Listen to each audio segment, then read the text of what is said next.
titiisin ko ang lahat para lamang sa'yo mahal. Hindi ako mauutal at sasabihin kong lahat ang nararamdaman ko sa'yo. Handa kong pagtapak hanggat ako ay nabubuhay sa mundong ibabaw. Isisigaw ko sa Panginoon na balang araw ay matupad din ang matagal ko ng pangarap, na makayakap ka at makasama ko sa hirap at ginawa ng buhay kong puno ng kulay. At nang dahil sa'yo ang puso ko'y biglang tumibay at ang luhay pipigilin ko pumatak sa iyong mata. Tatanggalin ko ang pighati at kirot na iyong nagdama.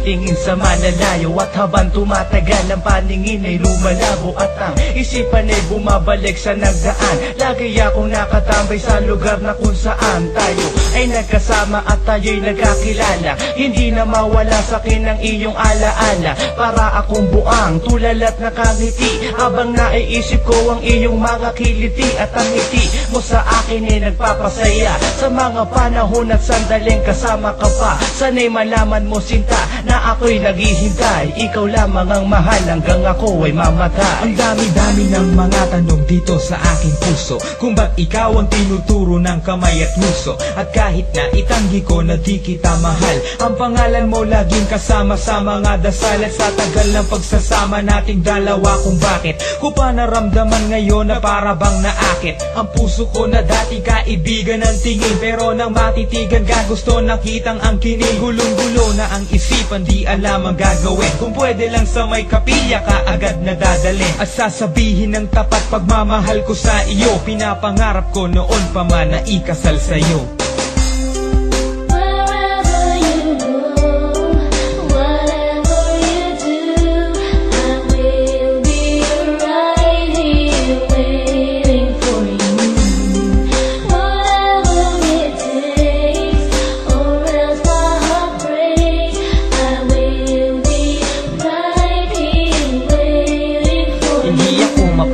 Pag nasa isip kita, laging naaalala ang panahong kasama kita. At nung kapiling kita, para bang ako'y nasa farm. Ngunit nang nawala ka, parang ako'y nawala ng lucky charm na aking swerte at kinukuha na ng lakas. Ang aking mundo ay kinukulaya mo ng madalas. Kapag nakikita kasi kita, para kang bahagari. Kaya ang tangi kong hiling sa ting habag na hari ang makita kang muli at tayo'y magsamang muli. Pero malayong matupad, kaya higa na lang uli. At pag dumating ka, ako'y pakitapik na, kasi para malaman ko saan ka pumunta kasama.